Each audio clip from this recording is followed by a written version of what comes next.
Welcome, ladies and gentlemen, to the Film Club Podcast, where every month we pick an actor, a director, a subject, a conversation, and this month, it is Rage Cage. That's right, we're going through a bunch of Nicolas Cage movies, and this week, we're talking about... Moonstruck. Yeah, this is a 1987 American romantic comedy drama film starring Cher, Nicolas Cage, Danny Aiello, and a whole... big old supporting cast. That's right. And, yeah, this was a really lovely movie. I really enjoyed it. Yeah, so this month we're focusing on the man, Nicolas Cage, and we're going to be talking about a span of his range of acting, because Nicolas Cage is... hard to describe. Yeah, there's really no way to describe Nicolas Cage. Just every movie you get him in, he's going to be something completely different from the last time you saw him. He's given 110% in everything he's in. I think that's the real plus side of Nick Cage is I don't think there's any phoning it in performances in the discography. No, and with his catalog of films, there's just so many that we could review. Mm-hmm.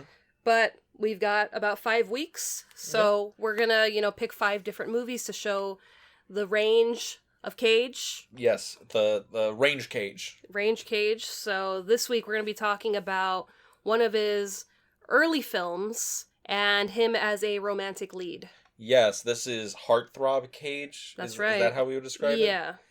And it's really weird because I've never seen this movie before watching it. You'd seen it a bunch of times, right? Oh, yeah, I grew up with this movie. So... how was your initial viewing of it? Maybe, is this the first time in a while, or?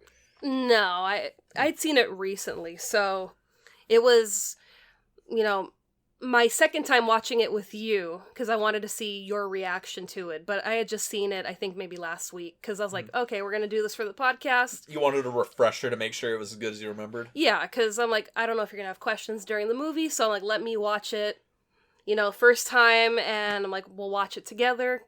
And yeah, it still lives up to, how it always has been for me, because I love this movie. It's so entertaining. The comedy is just on par. Mm-hmm. And you end up loving the family.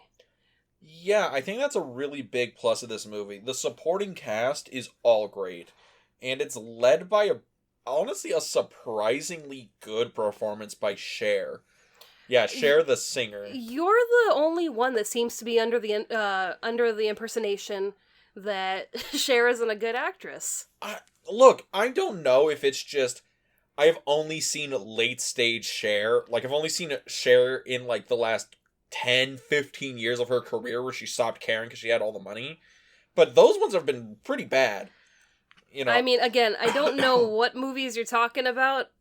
Even your dad, after we watched the movie, he was like, oh yeah, Cher's a great actress, so I don't know. I don't know what movies she's been in, to be honest. I think the only movie I think I've ever seen her in, other than this, was some shitty, I think it was a movie called Burlesque or something. I think my sister got it because that was a musical. I've seen Burlesque. Yeah, it's an alright movie.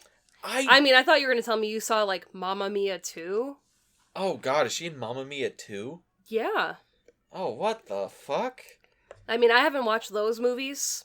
What is... I really should, because I like ABBA, so it's like... Is the whole point of Mamma Mia just to be it's an ABBA musical, right? They're just musicals with, all ABBA songs? Yeah.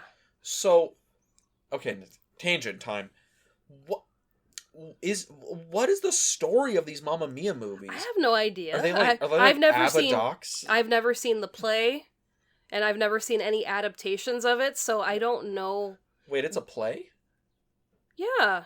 It's like an onstage, musical. It's been, a thing that's toured around for years. I didn't know Mamma Mia was a stage play before it was a movie? Yeah.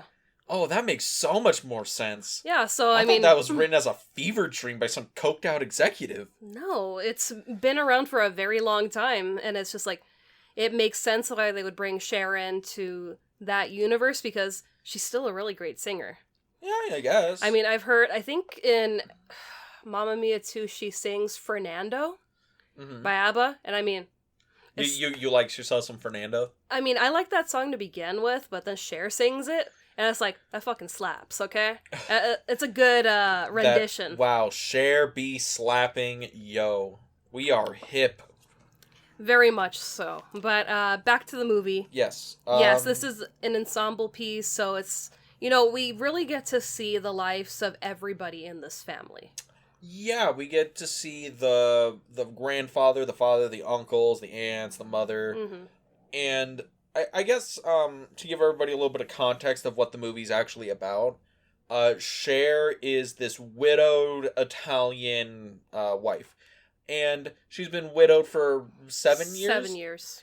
And she started dating this boy, Johnny, played by Danny Aiello.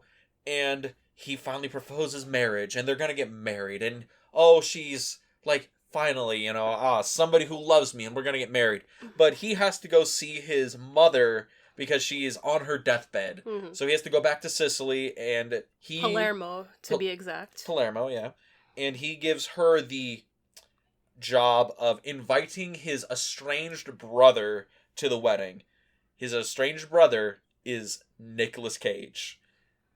And Dean practically shrieked when he appeared on the screen. I was so excited. I was like, finally, Nicolas Cage is here. Oh, what crazy bullshit is he gonna do? It doesn't take that long for him to make an appearance. It's just they have to, lay the foundation so we could understand how his character is pivotal to the movie. Yeah, and he's very much a supporting actor in this. I don't think he has more than... I don't know how much screen time he has. He doesn't have a lot. No, he's not, a star. He's like the co-star, but the movie's really focused around Cher's character, Loretta. Yeah. And her entire family.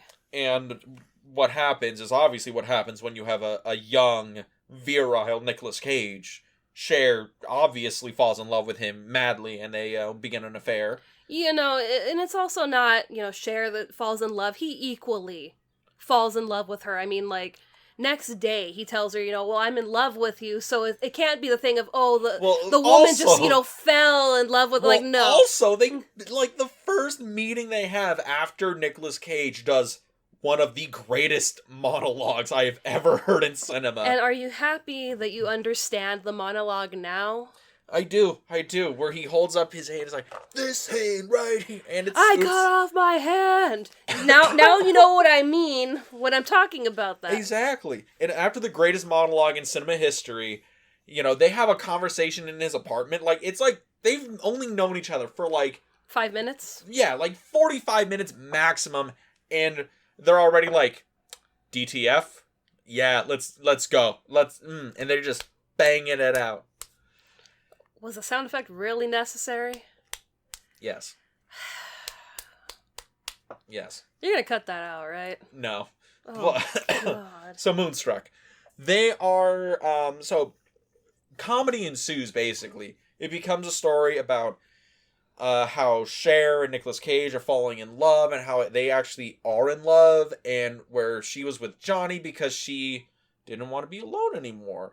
And how their parents are kind of in a similar thing where the dad is now kind of cheating on the mom, and the mom is thinking about the step out game, but she's like, no, I just want husband. It's a very interesting movie about relationships and family. It's a very lovely film. That, and you also have the fact that Cher thinks, or Loretta thinks, that she's cursed. Yes. Because, being traditional Italian family, it's, you do marriage the right way. You wear the dress, you go to church.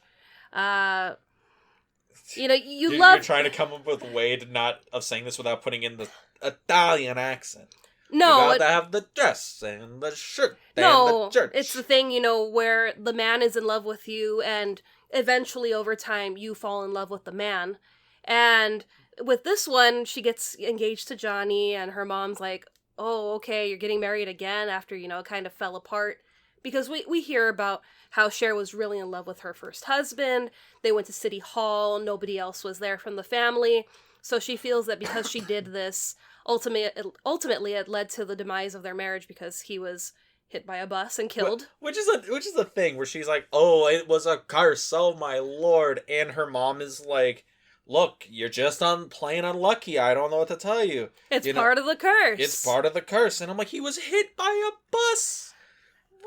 Don't gloss over this. He was hit by a city bus. And how often does that happen? It happens, but not that often. I guess. But it's just this thing of, Loretta's been alone for the past 7 years, and, she finds Johnny, and it's kind of like, okay, we're gonna do this the right way. I'm not really in love with you, but you love me, and you care about me, and I care about you, so let's do this the right way so I'm not, alone forever.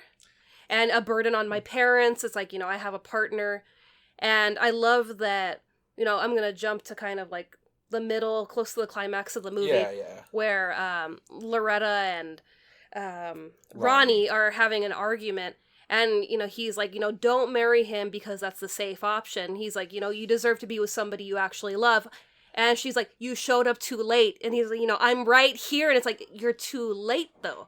It's like, if I had met you before I met, your brother, absolutely, I would have, gone with you because I actually love and care about you, and you piss me off and you push me to no end, but that's how a relationship should be. That's trying. That's the love. Not something where, it's safe. It's, he's gonna be there. This is the, it's like the thing where it's like, oh, do you go with the preppy rich boy who'll make you happy, or do you go with the rebel on the Harley Davidson? That is this story.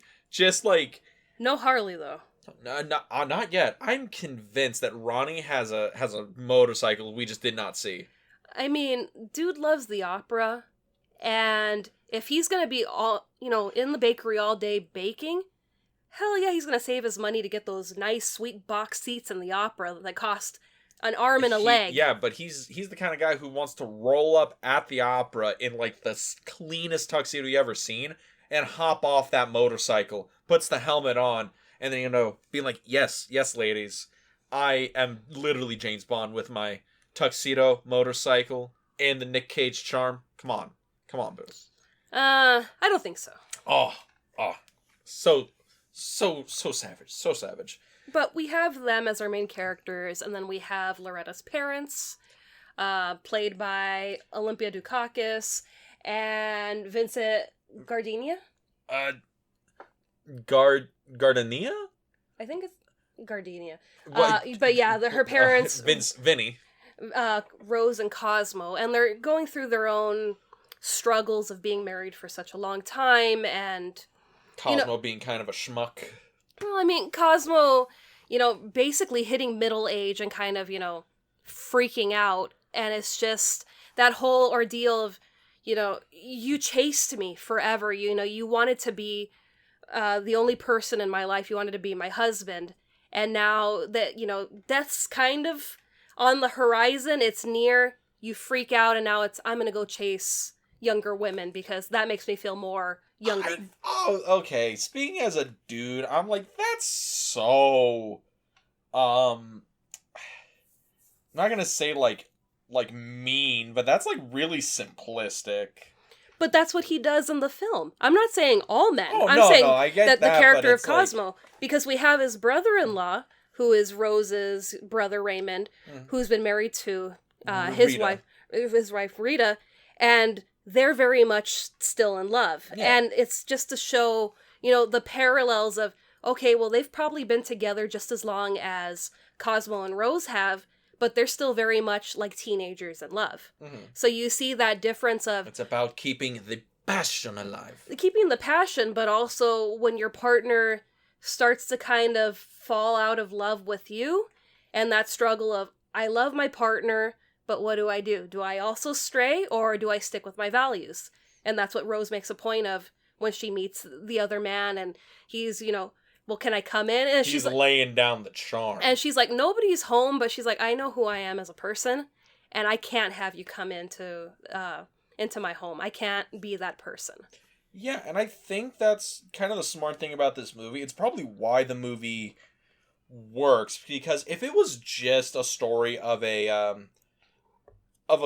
woman who now has to choose between her fiancé and her fiancé's brother, I think this would be a little too generic. But adding in the aspects of, like, her family and the complexities of her family and the overall theme of, like, well, what's love and romance and like the passion and how that's vital in relationship. And that's really what makes the movie sing.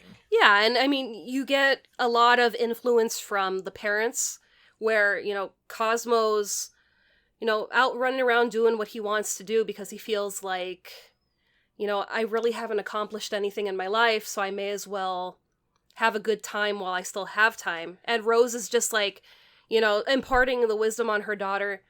Even though as bad as it sounds, don't marry somebody that you love.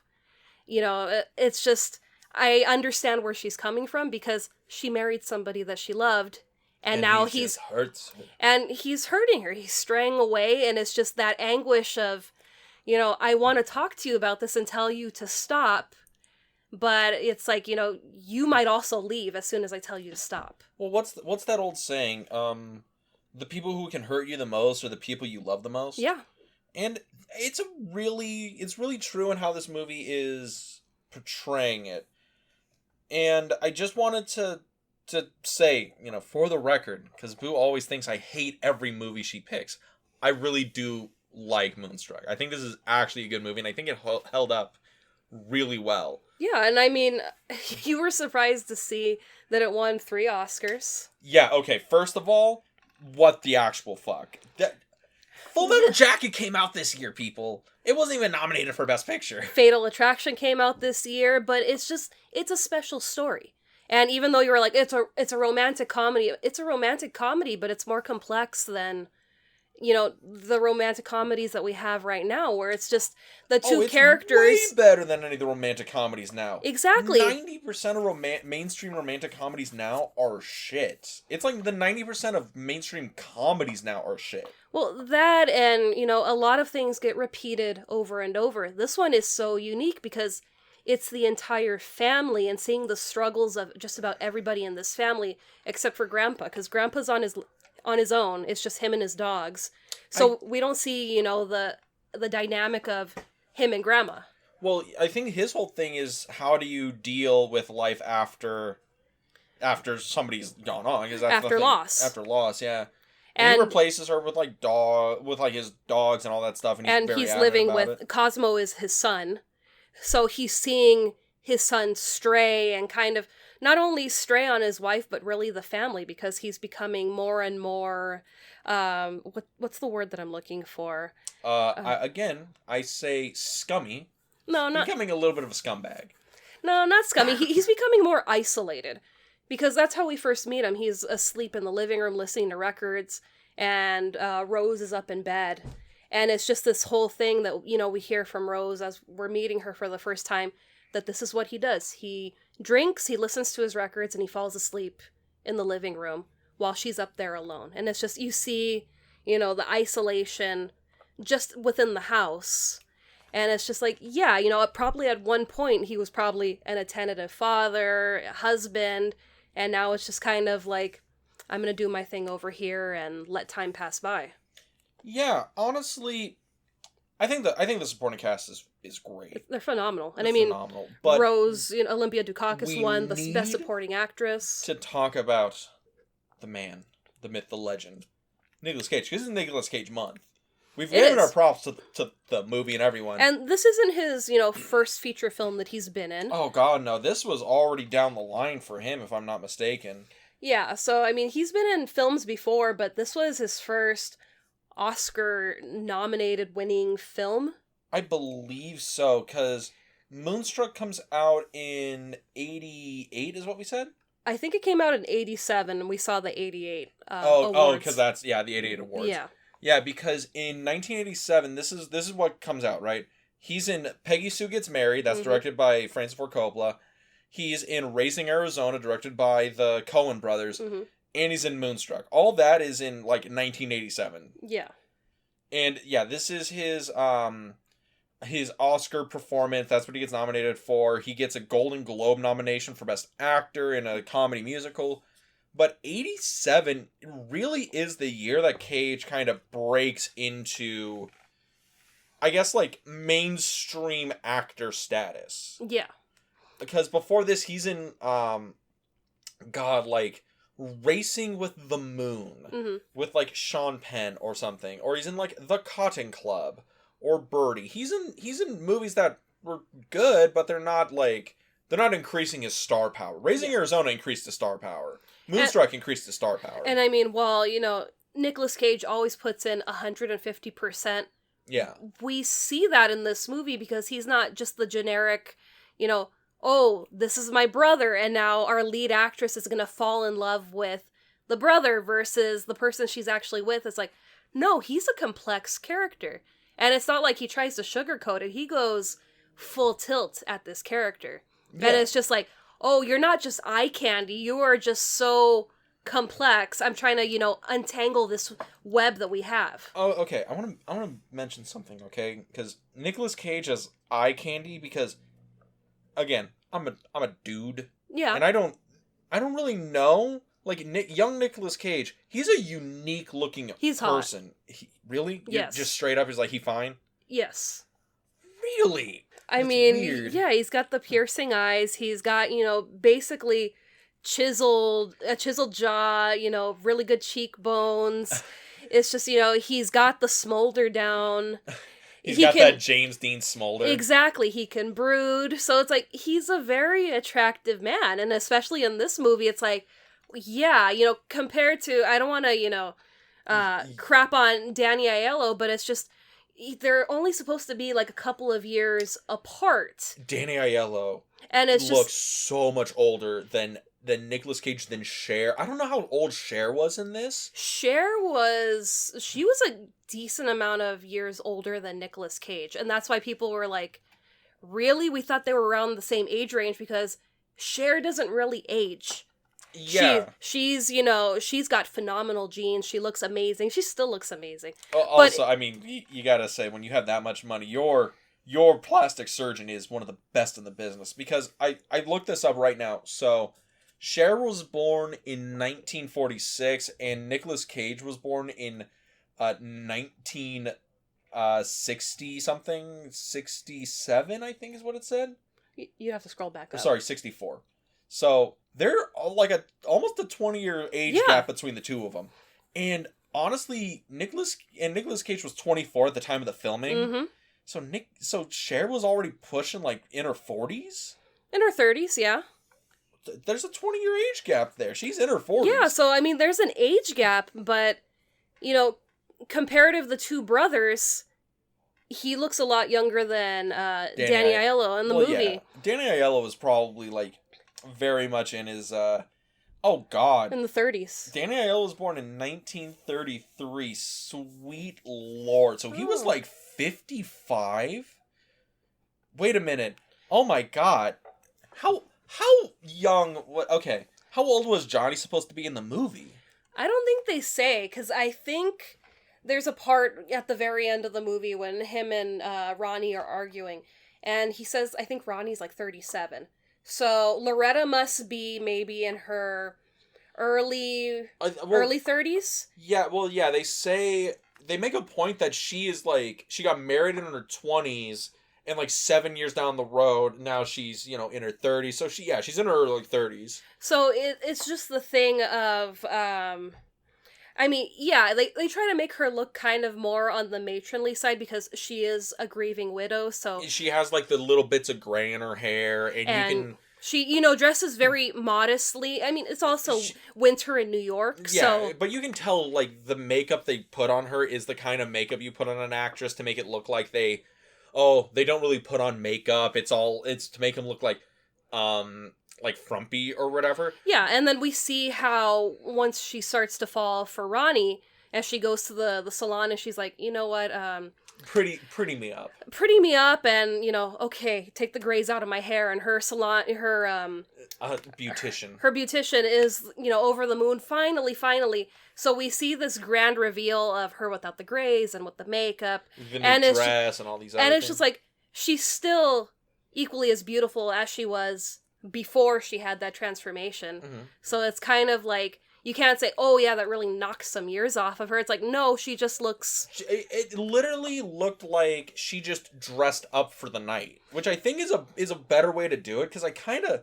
Have you seen that in, like, bad teenage comedies where it's like, oh, the girl takes off her glasses, takes down her hair, and my God, she was a supermodel this whole time. Oh my God, what was it? There's some movie like that where it's like there's a lot of 2000 movies like that. I think it was one where it's just like, it's Jessica Alba and she's got the glasses, her hair's in like the bun or whatever, and they're just like, oh yeah, that girl, oh she's like the ugly art student in high school, blah blah blah, and I'm like, guys, that's still like primo Jessica Alba, like right there, like what the fuck do you mean? Yeah, but what I was trying to say was that, you know, even in the makeup before and how the way they had her before, where she kind of looked like the grieving widow, she still didn't look like she was closer in age to Danny Aiello. No. So that's why it was kind of a thing, you know, okay, you know, possibly she's marrying an older man, he's more secure, Yeah.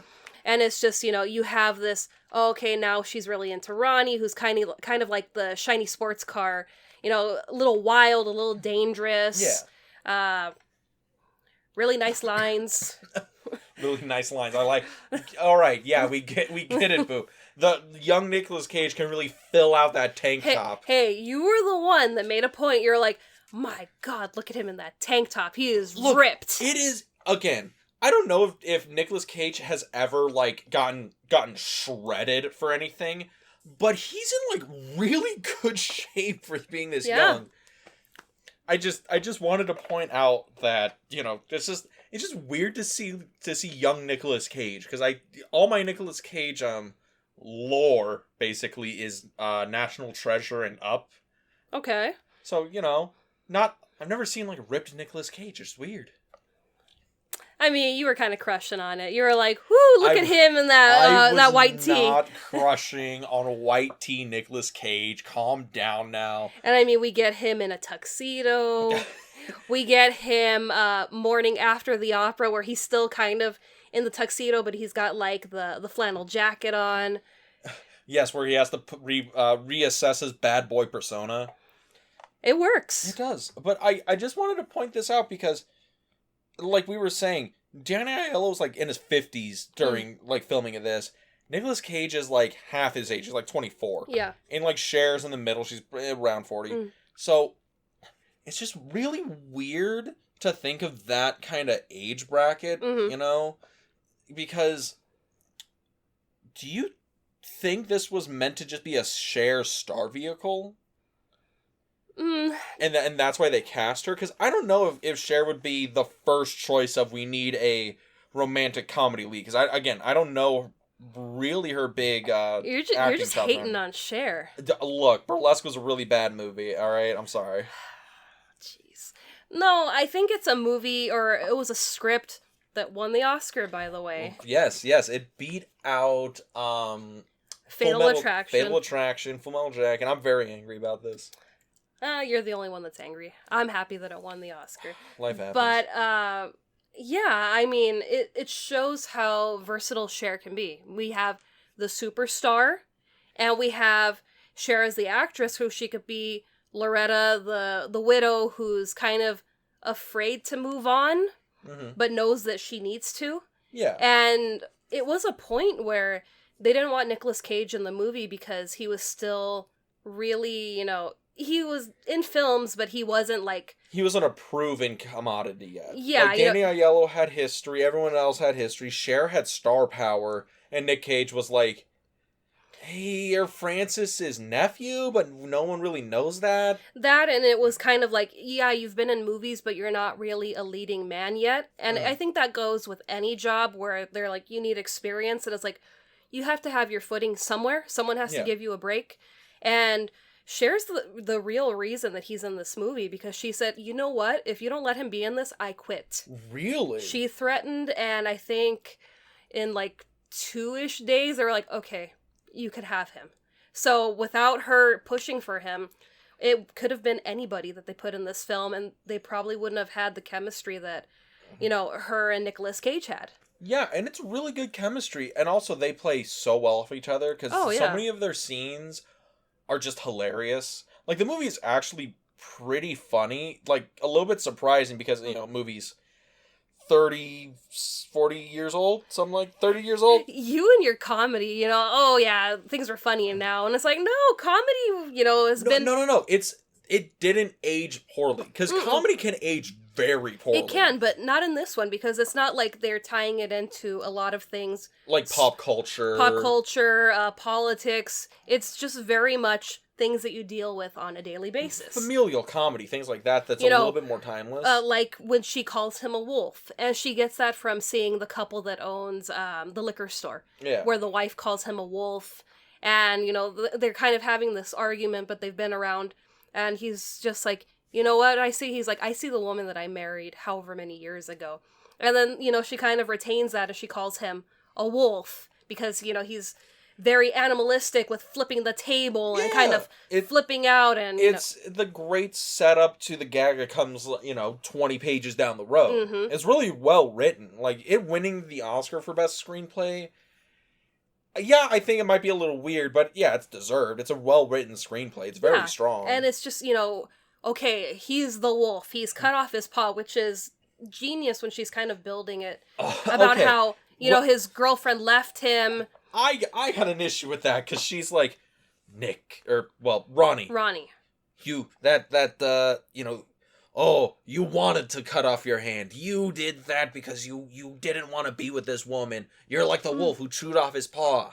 And I'm like, Ronny chopped his hand off in a freak breading accident. That sounds horrible. It sounds horrible, but all these years he had blamed it on his brother, who said, "Hey, can you cut me some bread?" And then also Ronny's like, and then he distracted me, and I cut off my hand, and he points at it like he's in a silent movie, and it's wonderful. Yeah, and then, you kind of see the realization that she, shows him it was an accident. It's like, your brother didn't, maliciously come into the bakery that day expecting, hey, I'm really gonna have you cut me some bread, but I really, really want you to cut, your hand off. And it's like, no, and he even comes to he's like, I wasn't paying attention. Yes, and it's just like... But... I would still be a little peeved if, I chopped my hand off while my brother was, quote-unquote, distracting me. His brother could have been talking shit to him, right? And he just chopped his hand off. I'd be a little miffed. Yeah, even if it was an accident, I'd be a little miffed. But you work in a job that is very dangerous, and hey, I'm working with this, I need to pay attention, or else I can very much injure myself. Ronny, he works in a bakery. Bakeries are dangerous. There's French bread. French bread can cause a concussion. Just saying. He knew the risk when he walked into the shop. Knew the risk when he started slicing that bread. All right? I'm going to continue shaking my head at you. You can keep shaking your head all you want. But, I'm just saying, speaking Johnny deserved to get his girl stolen from him. Well, the bakery actually is a real location. It's not a film set. Oh, really? Yeah, it's, cool. I know it's probably changed hands a dozen plus times over its history, but I'm not really sure what it is now. But what I do know is that all the baking equipment is still at the bottom of that place. Really? It was too heavy to move out, so they were just like, you know what? That happens so much. For everyone out there, that happens way more than you think, where it's like, oh, the business went under. We're going to have to, get rid of all the ovens and all the, the iron doors and the fridge and all that stuff. Yeah, it costs more money to rip that shit out and sell it than to just leave it. Yeah, and that's cool that, if that place is still like a functioning restaurant or a store, that it's just beneath there. Yeah, it happens all the time in restaurants. They do not want to move the stoves because those fuckers are heavy and you have to do a whole thing with the gas lines. Yeah, but what I also thought was cool was that this was shot on location in New York. Mm-hmm. It's not, green screens. It's the actual Met. It's not like a stage. Yeah, so it was like, it really makes the story and these characters feel real. And I know during the part with the snow, when they're arguing in the snow after the play, they were actually freezing. Cher was like, yeah, I was freezing to death out there, but we needed to get the scene. So it's like, it's good acting, but it's also... just reacting to the world around reacting in reality with oh my god, I want to go inside, but we got to get this done. And it plays really well into the scene because, he manages to walk her back to the front of his apartment. And it's just like, you were leading me here the whole time, when it was, I will do you this favor of going to the opera with you. Men call that playing the game. Yes. Honey, let me just walk you down the road. Hey, this is weird. We're just in front of my apartment. Oh, it's a little cold. Want to go up, upstairs, cup of coffee, a nightcap. Typical playbook. Netflix, chill. Mm-hmm. That man, he's played the game. He's seen the field before him. He knows the play. But, yeah, we see that, him, playing the field. But to go back to the range of Cage, we see this very animalistic, angry man, and then we get to see this passionate, this, kind person. Mm-hmm. See who he really is underneath this rough exterior. And just seeing that, he loves the opera, he's very intellectual. Do you think this is... Because Nicolas Cage, he went from being a method actor to being I think now he calls it nouvelle shamanistic acting, weird. Yeah. The man meditates with snakes to prepare for a role. So to each their own. Do you think this version of Nicolas Cage is different than the Nicolas Cage we have now? Can you see the lines drawn? Because this is very close to Vampire's Kiss, which, by the way, Vampire's Kiss came out the next year. It was an amazing movie. Yeah. Yes, but that was the movie that almost bombed his career. I found that out. That was fun. Yeah, I mean, you could see where the line in the sand has been drawn, because now it's you hear the name Nicolas Cage and you think of just this really big, kind of a little hammy gonzo performances a lot of the time. Yeah, and with this it's you see that he is still a person trying to channel this character. He is not the character Nicolas Cage that we think of when you say his name. Yeah. Where it's he's a lot pyramid. More James Deany in this than anything else. Which I love. It's I love that he is very much the bad guy, but he's really the good guy underneath. Mm-hmm. And it's the whole thing of, yes, I'm possibly hurting my brother, but I'm not trying to be malicious about it. It's I actually love you. And I love you too, boo. I know you do. And I really loved Moonstruck. Moonstruck was a lot better than I thought it was going to be. Oh, yeah. I mean, it's a great film. My mom introduced me to this forever ago. It was a movie that her and my grandmother loved. And my grandmother was a lot like Olympia Dukakis as Rose in this movie. So it's kind of a way for me to see my grandmother. It's a little bit of a family experience. Yeah, it's me being able to see my grandmother, who's passed on now. But, yeah, it's, just her dynamic with Cher, because they feel very much like mother and daughter. Yeah. And it's, a lot of this movie is just so well done.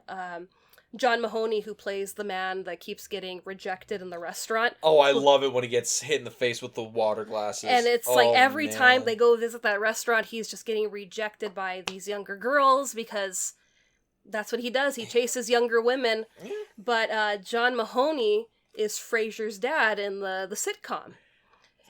Is this movie just the precipice of all the things you grew to enjoy as you got older? Well, yes, but also this movie got basically John Mahoney that job, because everyone was like, wow, he's a great actor, he's so funny.